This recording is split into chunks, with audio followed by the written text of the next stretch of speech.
Good evening. You're listening live to the Xtreme Movie Show. I'm your host, Rob, broadcasting to you, of course, from the Xtreme Studios in the Pine Hills Palace, just west of Orlando, Florida. I also have from Central Florida the young 20-something Professor Pixel. And tonight on Xtreme TV, we're continuing our covering of Season 1 of Mission Impossible, the original TV series, without Peter Graves from the University of Minnesota, because, again, Season 1 doesn't have it. But it does have a lot of good things going for it. And tonight's episodes 7 and 8 that we're going to be covering here, we are dealing, Pixel, with rigged elections, go figure, and a mafia kidnapping.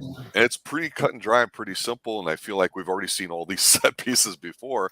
But boy, Mission so far to me is pulling no punches with the topics they'll cover. But I kind of preferred the first one, the rigged election ones, just because I think Barney and what he was doing, the hands-on guy, rather than the second episode, which I think has a young Vic Tayback in it, which is only appropriate for you Alice fans out there, which we'll mention in a few minutes when we get to that episode. But what's your overall take so far on these two episodes? Well, I'm going to be honest. I actually liked it the other way around. I did enjoy the election. But there's something about that second one when we get into the nitty gritty that we'll talk about. But no, we're 8 episodes in now. All these episodes have been, at the very least, solid. It's astounding. With the prisoner at this point, we were like, oh, well, this is getting a little much, isn't it? Well, again, the prisoner, again, what we've covered here on Xtreme 2 with Patrick McGowan was 13 episodes, and several of them, about half of them, they didn't even want to make, Patrick McGowan himself, but they felt like they had to package them, and that's why we got those jazzy fistfight filler episodes. Here, I agree with you. They're solid, and there's one or two scenes I like to point out that go, I really thought this was pretty cool in it. So in Wheels, the episode 7, there's and they don't really get into the big details about it. They don't pontificate about right or wrong. They really keep it simple, which I think is good because, again, here we are 60 years later watching this, and we could always put our own current day thoughts into some of these things, which it's just an entertaining show. It was a Saturday night thing, right? But apparently there's a rigged machine, and I love how everything's analog too, and the Nationalist Party is supposed to, I guess, be communist, because that was obviously a big thing that they're fighting against on the show, it seems like. But this is an episode that, to me, it's not so much about what happens in here. It's about giving each person a different vehicle to stand out. It's like, you get your chance to shine when you're on part of a team. And this one, again, with Barney, he's like the quiet, hands-on guy that does all the stuff. Your explosive guy, or your demo guy, or your engineering guy. So what's cool about this to me is when they get into the room where the voting machine's at, and he goes on there again, without being pedantic and speaking down the aisle, he explains, hey, we know that the votes are going to be here. We only got a day to do it. It's going to be 2,000 votes behind. So we can't just simply do this because it has this. So we're going to have to do this. And I thought, okay, that's kind of cool. I'm with it.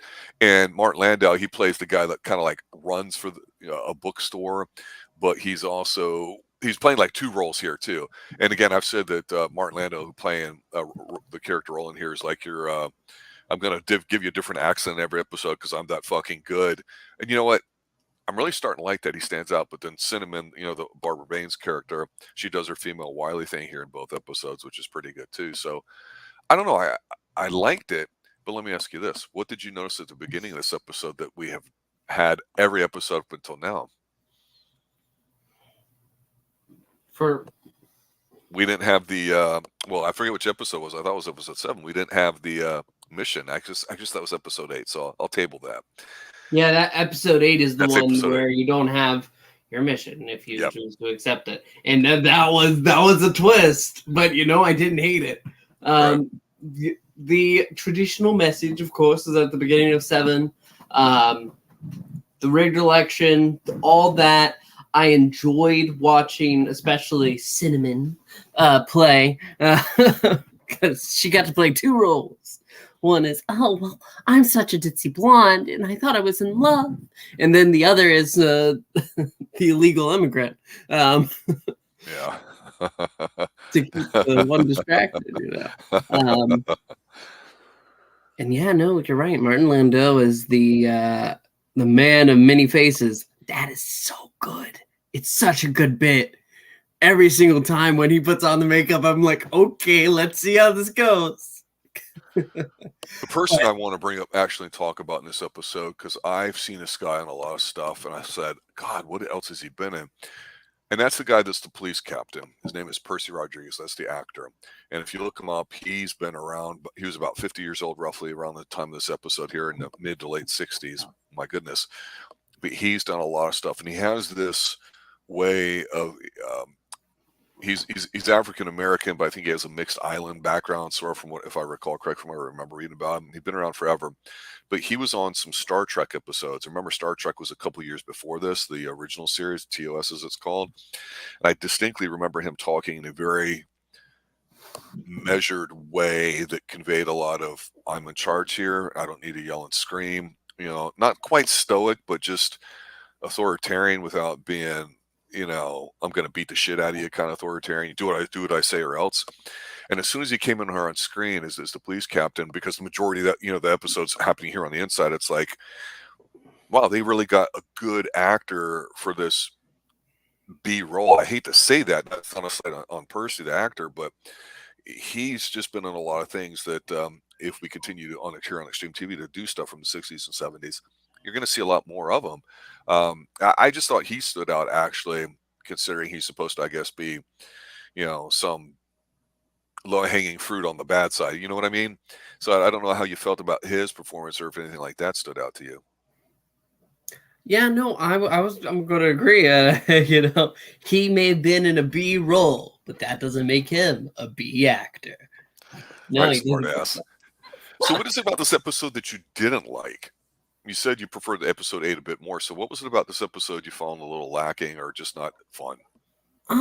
It's not that it isn't lacking. It was just so the second one has something that breaks the mold. This is the traditional mold, episode 7. Your mission, if you choose to accept it. The only difference is the black guy got shot. Barney. That's yeah, right. he did in the shoulder. Barney has a good sweat though going on in here. I do like that. I mean, that's important. You know, that you're able to have that. I think it's you know, and again, I'm not big into the safe cracking stuff and all that. It's just kind of whatever. And again, they've never really had anything go wrong with that, which I know it's TV, but still, I mean, I don't know. You know, I mean, for a minute there, they legitimately do make you like, oh no, is something going to happen? Because ultimately, there, when the light started fading and it looked like he was about to pass out, I was worried that he really might screw up the mission. I didn't realize how long was left in the episode. So, but no, and their way of doing it by having Marlindo pass out, use the gurney as a double gurney. Yeah. Get the stretcher. Cinnamon has this. It's not a parrot green. It's not a lime green. I don't know what kind of green to call it.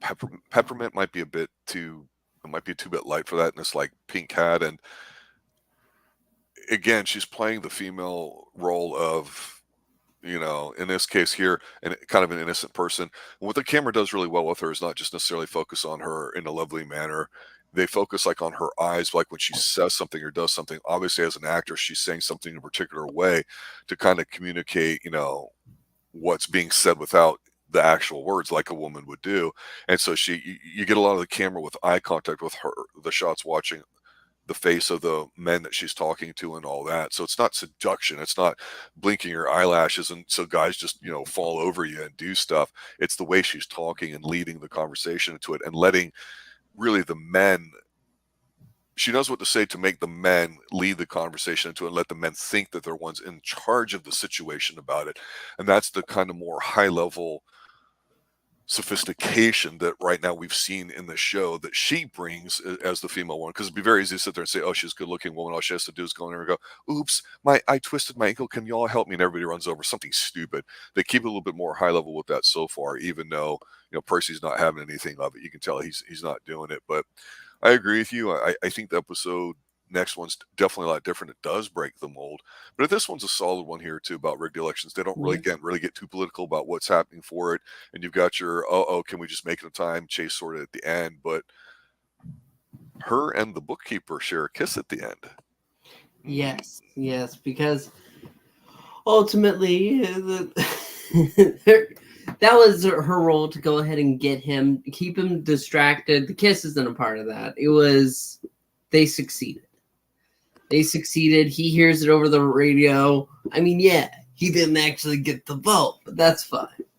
Because ultimately what he was fighting for did win, with his pictures of Winston Churchill. And I get a kick out of some of these older things that we see in the background too, not just the buildings wherever it's filmed, Burbank Studios or who knows where. I'll have to look that up because I swear we've seen some of these roads before. But you saw like a bug in here that they're standing by with the kiss. So I'm like, yep, yeah, you don't see stuff like that too much anymore. Yeah, things are around for a lot longer, but now everything looks the same. And again, as soon as it's over, they say something, boom, drive off. Now, I don't know if I'd mentioned this before as we go into the next episode, but in real life, Barbara Bain and Martin Landau were married for a very long time.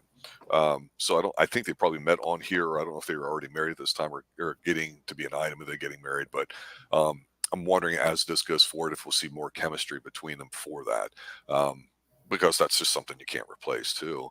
But I mean, you thought the next episode was good and you liked the idea that it broke the mold, though I kind of slipped earlier when I said, this is the one episode that doesn't have episode 8 I'm talking about, the typical, hey, your mission should you choose to accept it opening bit, which was cool. But I gotta say this does feel different, and since you liked it more than the other episode, I want you to tell me why.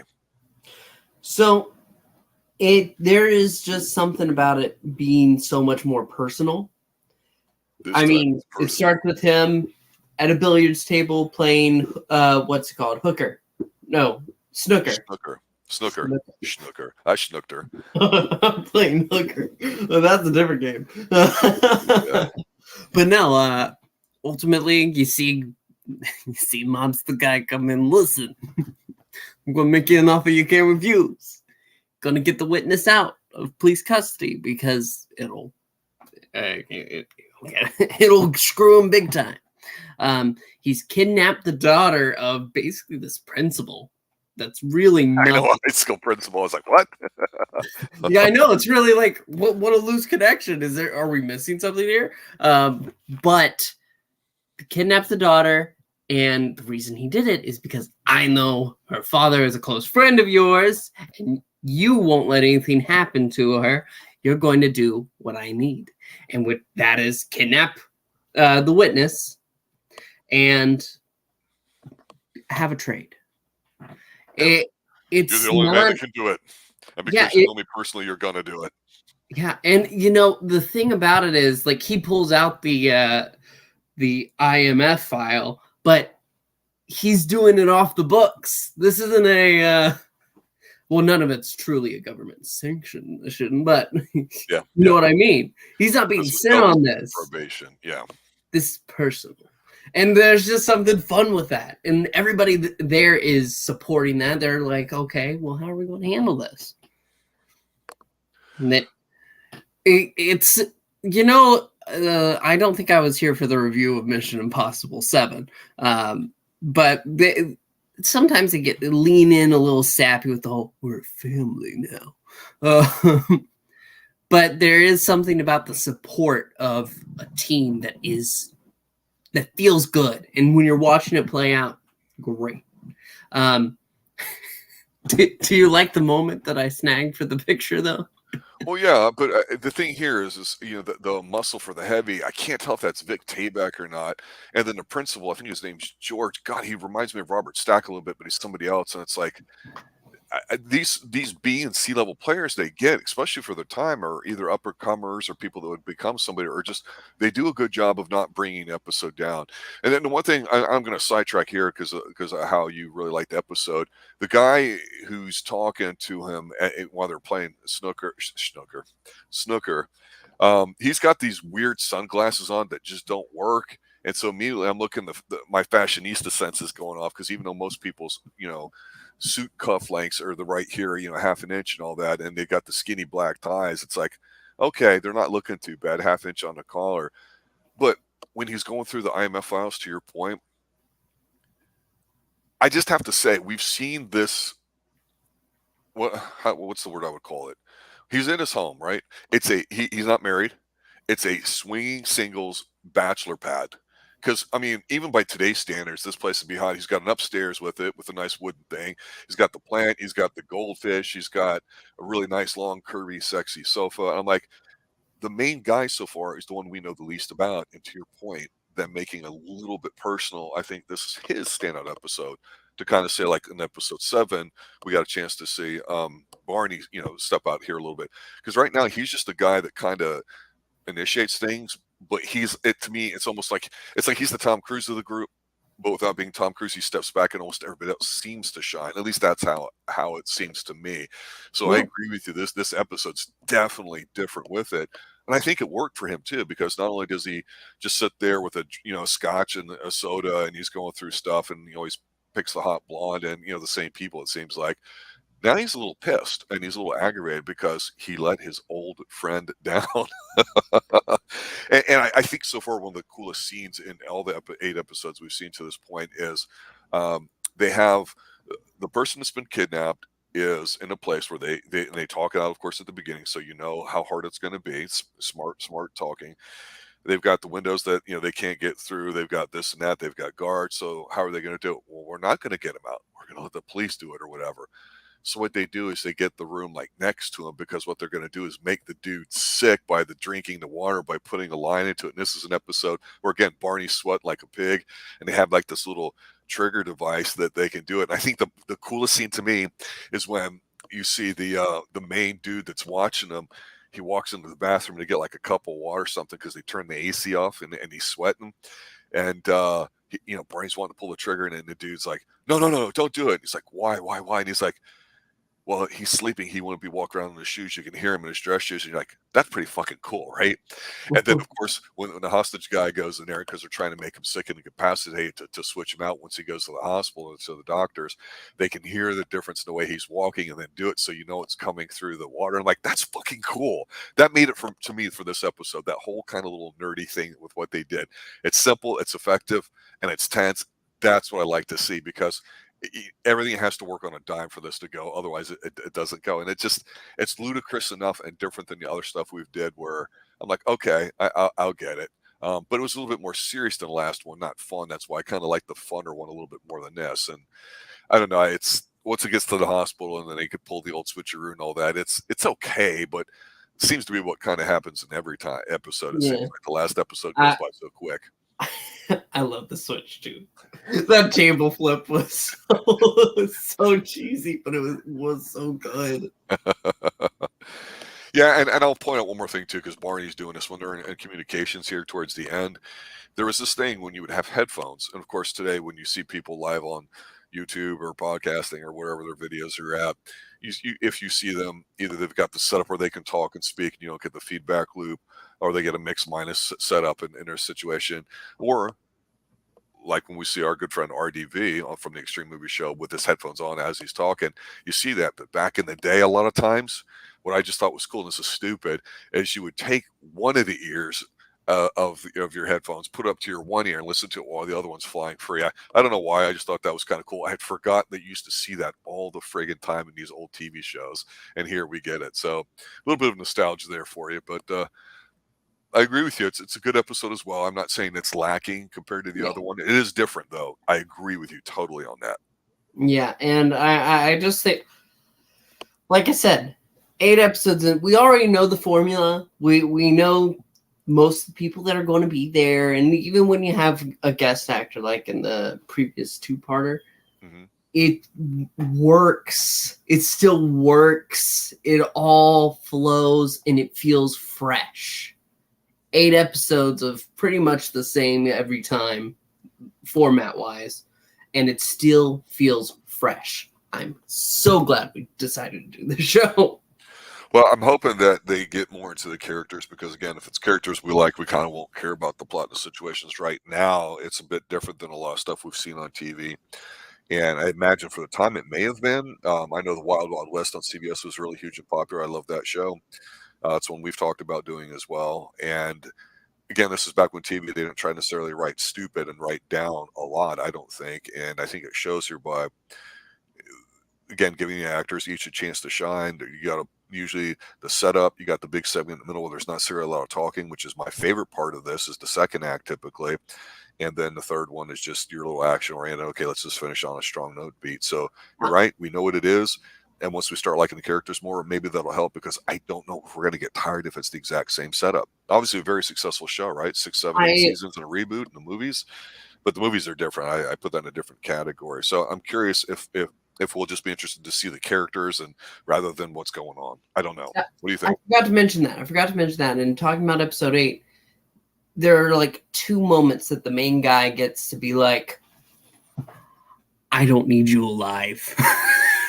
I don't need you to be in the state that you're in my way. I will deal with you. And also the paint shotgun. That was great too. Yeah. Props people must have a good eye going, hey, we got to have something different this episode. What do you want? Okay. Shoot him. But not really. Yeah, and I like how even though we've seen some guns here and there, it's not been the easy primary focus of them getting out of a situation. It's usually a chase. I prefer a chase than a shootout. I really do. Neither of these had a chase. Right, I agree. I think we've seen that majority of the episodes too, so that's been their pattern. We'll see if it continues next week when we talk about episodes 9 and 10, though. Final thoughts? Final thoughts. Solid episodes for a solid show. I choose to accept this mission. Well, there you go, ladies and gentlemen. Mission Impossible Season 1, episodes 7 and 8. Good episodes. Starting to really establish something going on with the characters here as we plow our way through all of Season 1 here. So next Sunday night, we'll be looking forward for episodes 9 and 10. Hopefully they'll continue their relatively strong performance. I'll sit there and say for my final thought is not necessarily a shit episode or two, but not necessarily a grand slam one or two. I've been very, very consistent, and that's, I think, hard to do when you're starting off on the show. We'll see how things settle into a groove here after a couple more weeks of doing these episodes 2 by 2. All right, everybody, thank you for watching, listening to the Extreme Movie Show here at Mission Impossible. I'm your host, Rob, with Professor Pixel here by my side. Have a good night, and as always, stay extreme.